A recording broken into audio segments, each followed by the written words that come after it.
है उससे भी ज़्यादा तीव्र वेदना उस शरीर में होती है।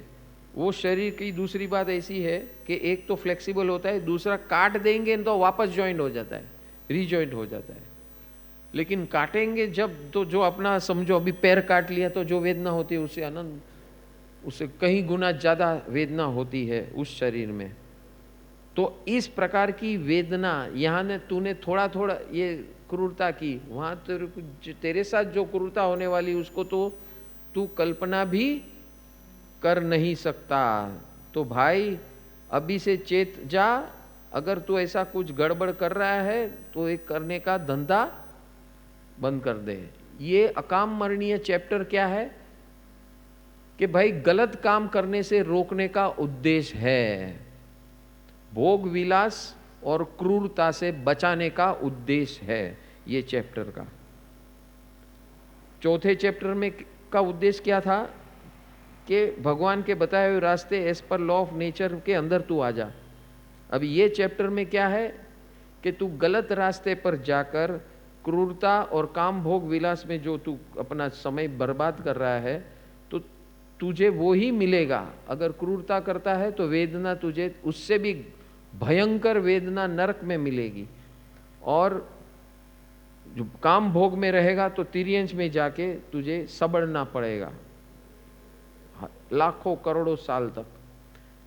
जहां सागड़ियो जानम समम हिच्चा महापहम विषमम मग्गमोइणो अखे भगम्मी सोयम एवं धम्मम वियुक्कमम अहमम पड़िविजया बाले मच्चु मोहम पत्ते अखे भग्गे व सोइया।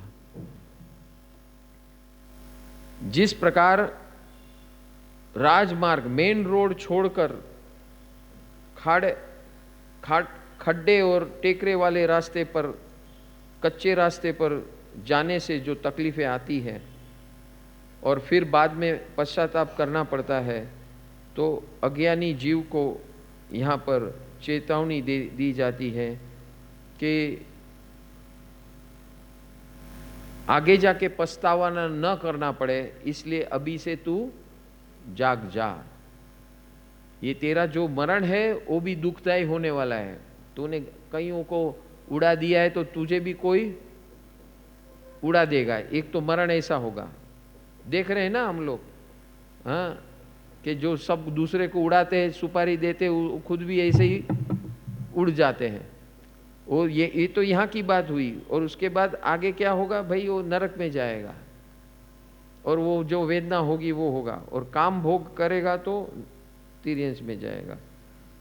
तो ऐसे काम, उसका परिणाम समझ ले। अभी तू, तेरे पास टाइम है, अगर तू ऐसी एक्टिविटी में है तो जाग कर ऐसी एक्टिविटी को बंद कर दे। तो से मरणंतमी बाले संतसई भया अकाम मरणम मरई धूते व कलीणा जिए। उसके बाद अज्ञानी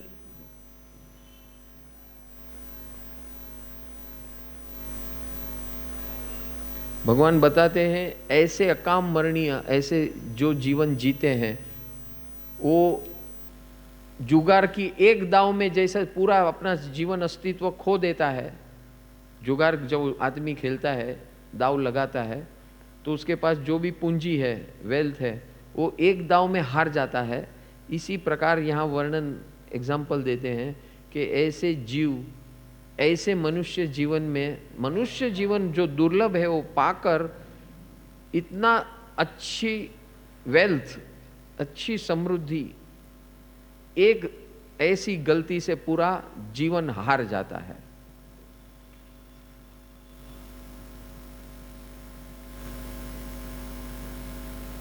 अभी आगे बताते हैं, अकाम मरण का इतना वर्णन हो गया, अभी आगे बताते हैं एयम अकाम मरणम बालाणम तू पवेयम ए तो सकाम मरणम पंडियाणम सुने हमें।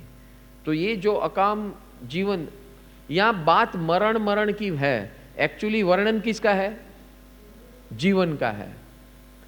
तो मरण के माध्यम से जीवन जीने का तरीका भगवान बता रहे हैं, क्योंकि तुझे समझ में आ रहा है मरण, इसलिए भगवान ने शब्द प्रयोग किसका किया, मरण। बात किसकी कर रहे हैं? जीवन की। कि भाई तेरा अकाम मरण इसीलिए कहा जाएगा कि तू इस प्रकार का जीवन जी रहा है। किस प्रकार का? भोग विलास और क्रूरता, इस प्रकार का जो जीवन जीता है उसका परिणाम क्या आएगा? मरण तो तेरा खराब होगा ही, असमाधि वाला होगा, और साथ में अगले भव में नरक में जाएगा या तिरेंच में जाएगा। तो इस प्रकार अकाम मरण का विवेचन हुआ। अभी सकाम मरण किसे कहते हैं अभी आप सुनिए। मरणम पी सपुणाणम जहां मेय मनुष्यम विपस्सण मणाघायम संजयाणम वुस्समियो। जिस प्रकार भगवान के पास मैंने सुना है ज्ञान दर्शन चारित्र आदि गुणों से संपन्न संयमी जीवन जो जीता है वो पुण्यशाली, वो भाग्यशाली, वो दुख रहित क्लेश रहित अवस्था में अपने जीवन को एंड करता है। सकाम मरण किसे मिलता है? जो भगवान के बताए हुए सम्यक ज्ञान दर्शन चारित्र आदि गुणों का संयमी पालन करता है, जो जीवन क्लेश रहित जीता है, झगड़े के बगैर जीवन जीता है, कंकास के बगैर जीवन जीता है, शांतिपूर्ण जीवन जीता है, भगवान के बताए हुए मार्ग पे चल के जीवन जीता है, उसका अंत भी समाधिमय होता है।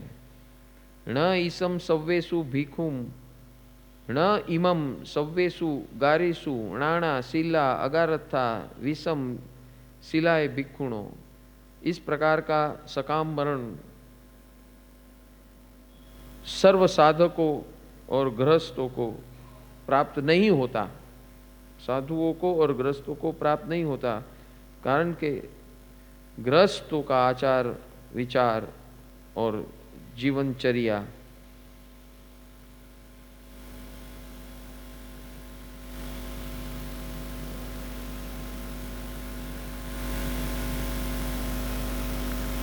यहाँ पर क्या बताया है? साधुओं और गृहस्थों दोनों की बात कर दी कि जो साधु और गृहस्थ भगवान ने बताए हुए रास्ते पर ज्ञान दर्शन चारित्र आदि संयम जीवन, क्लेश रहित जीवन, मैत्री रहित जीवन, सेवा रहित जीवन जो जीता है, वो सब का अंत जैसे अकाम मरण में बताया है वो विषमता वाला जीवन आगे जाके मिलता है और उसका अंत भी विषमता वाला होता है। संति एगेहिम भिक्षुहिम गारथा संजमुत्तरा गारथेहि सव्वेहिम साहवो संजमुत्तरा।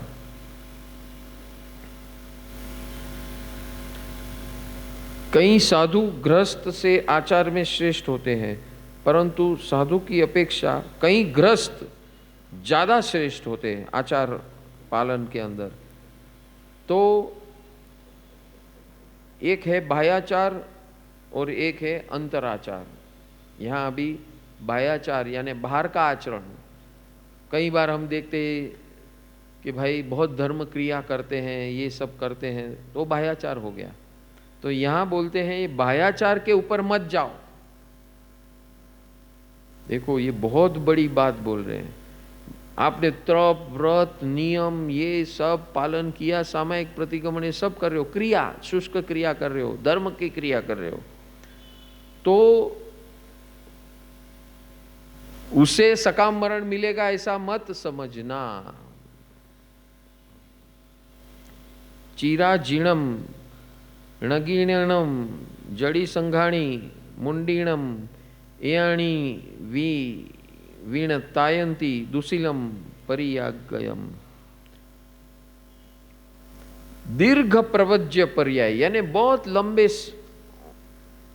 सालों तक आपने साधु जीवन, प्रवज्य यानी साधु जीवन जिया, लेकिन साधु जीवन में भी कोई ठिकाना नहीं था, न वस्त्र पात्र, न ऐसे कई प्रकार के साधु होते, कोई बिना वस्त्र के होते हैं, कोई मृग चर्म होते, कोई नग्नत्व को धारण करते, कोई जटा धारण करते, कोई चिथड़े हाल में रहते हैं, कोई मस्तक मुंडन करके रहते हैं। ये सारा बाह्याचार है। तो बाह्याचार कोई गारंटी नहीं है कि आपका भविष्य दुर्गति वाला नहीं होगा। यहां बहुत अभी क्लैरिटी दे रहे हैं। कईयों को भ्रम है कि साधु हो गए तो बस हो गया, सर्टिफिकेट मिल गया। तो यहाँ भगवान चेतावनी देते हैं कि साधु बनने से मात्र वेश धारण करने से कुछ नहीं होता। कोई भी वेश धारण करो, किस भी प्रकार का वेश धारण करो, लेकिन आप किस तरह जीते हैं आंतरिक जीवन, बाह्याचार का कोई वैल्यू नहीं है और वो किसी को भी बचा नहीं सकता है अकाम मरण से। ऐसी बात यहां पर बताते हैं। पिंडोलय व दुशीले अणगारो न मुच्चई भिखाए वा गहिथे वा सुवे कम्मई दिवम। भिक्षाचारी साधु अपना साधु जीवन जीता है, लेकिन उसके जीवन के अंदर आचरण सही नहीं है, या गृहस्थ ऐसा हो,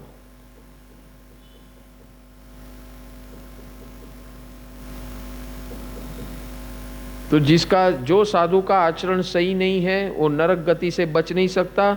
और जो गृहस्थ भगवान ने बताए हुए रास्ते पे चलता है उसको निश्चित दिव्य गति प्राप्त होती है, दिव्य गति प्राप्त होती है, ऐसा यहां बताया है। अभी सद्गृहस्थ के लक्षण,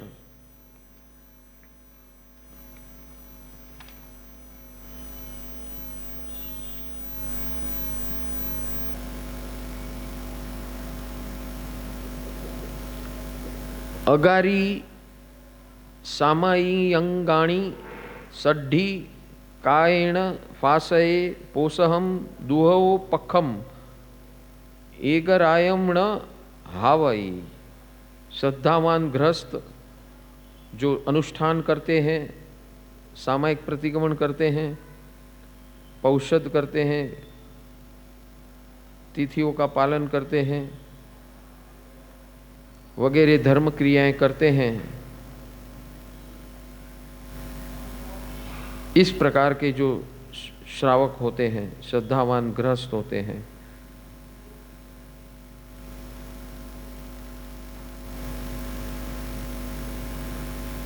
उसे श्रावक कहते हैं, श्रद्धावान गृहस्थ कहते हैं।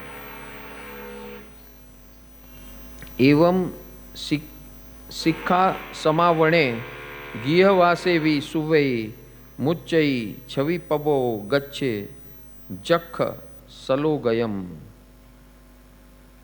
इस प्रकार व्रताचार का पालन करते हैं, ईमानदारी से पालन करते हैं, और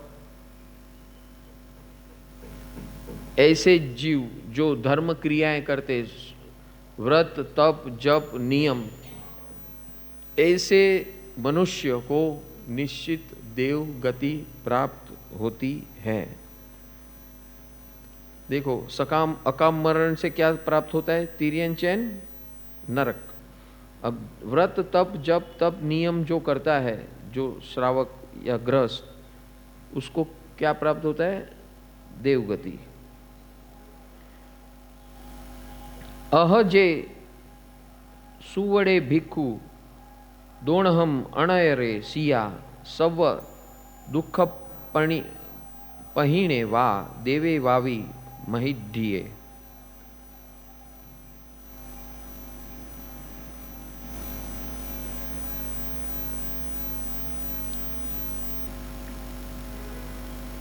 अभी जो संयमी गृहस्थ हो या साधु हो,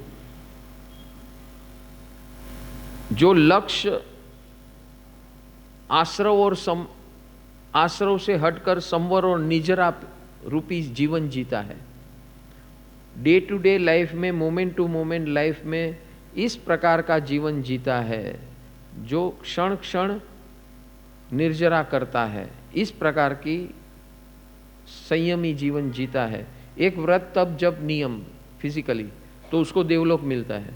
अभी ये क्या बताते हैं कि जो भगवान ने बताया वो रास्ते पर संवर और निर्जरा रूपी जीवन जीता है, उसे क्या होता है, वो या सर्व दुख से मुक्ति यानी उसका मोक्ष प्राप्त होता है, या हायर लेवल का देवलोक होता है। मैंने आज सुबह बताया था ना कि 6-7 देवलोक के ऊपर जो जाते हैं जीव, वो ऐसे साधक जीव होते हैं।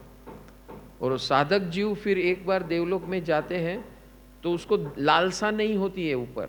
ये 6 देवलोक तक जो जीव जाते हैं ना, वो लालसा वाले होते हैं। और तीसरे देवलोक तक को तो वहां पर हमारे जैसा ही होता है। यहाँ भी जैसे लड़ाई झगड़े, ये वो फला ढिकना, एक दूसरे का ले लेना, मेरा तेरा वगैरह, मारा मारी, वो सब पहले से तीसरे देवलोक में वैसा होता है वहाँ पर। और उससे ऊपर थोड़ा कम होता है। और इस 6-7वें देवलोक के बाद साधक जीव हो जाते हैं, जो ऐसे मुक्ति की साधना जो करते हैं, आज संवर और निर्जरा वाली साधना करते हैं, ऐसे जीव यहाँ बताया है महर्दिक देव बनते हैं, महर्दिक देव, और या मोक्ष प्राप्त कर लेते हैं।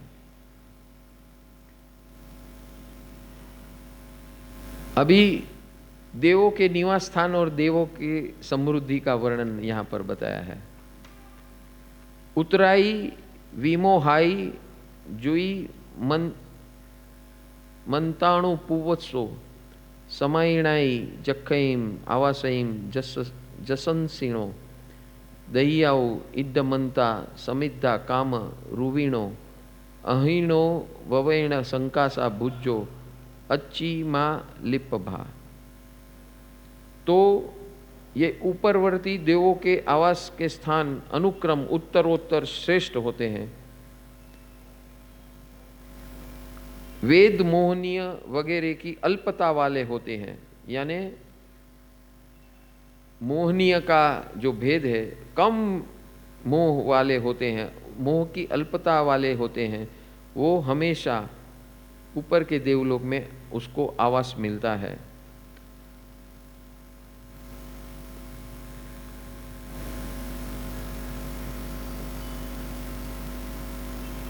और ऐसे देवलोक उत्तरोत्तर एक दूसरे से यशस्वी होते हैं, दीर्घायु वाले होते हैं, रिद्धि संपन्न होते हैं, सुख संपन्न होते हैं, और वैक्रिय शक्ति संपन्न होते हैं, और भव्य कांति युक्त सूर्य समान प्रभा वाले होते हैं, देदीप्यमान वाले होते हैं। कौन से जीव? हाँ, जो संवर और निर्जरा वाला जीवन जीते हैं, उनकी बात यहाँ चल रही है। ताणी ठाणाणी गच्छन्ति सिक्खत्ता संजमम तवम भिखाए वा गिहते वा जे संति परिणी बुड्ढा। साधु हो के ग्रस्त, तप संयम का आचरण किया है, कषायों को शांत किया है, पापों से निवृत्त हुए हैं, तो उत्तम देवलोक स्थान प्राप्त करते हैं। तप संयम का आचरण, कषायों को शांत करना, पापों के ऊपर विजय पाना, पापों से मुक्त होना, इस प्रकार का जो मनुष्य जीवन जीता है, उसे उच्च प्रकार के देवलोक का स्थान मिलता है। तेसीम सोचा सपुज्जाणम संजयाण वुसीमो न संत संति मरणन्ते सिलवंता बहुसुया। तो ऐसे पूजनीय जितेंद्रिय संयमी मुनियों, इस प्रकार के सद्गरितु जो वर्णन सुनते हैं, आचारनिष्ठ बहुश्रुत ज्ञानी साधक मरण के समय दुख का अनुभव कभी नहीं करते, और उसका मरण भी बिगड़ता नहीं है, जीवन बिगड़ा नहीं है, मरण भी बिगड़ता नहीं है, और इसी को पंडित मरण कहते हैं। समाधि पूर्वक अपना शरीर का, देह का त्याग करते हैं, स्वेच्छा से करते हैं। ऐसे जीव उच्च प्रकार के देवलोक में जाता है या परम मुक्त हो जाता है। If you resonate with this video, join our WhatsApp channel. The link is in the description or on our profile. For any queries, feel free to contact us at +91 932164292, +91 87796966432, +91 93219666813.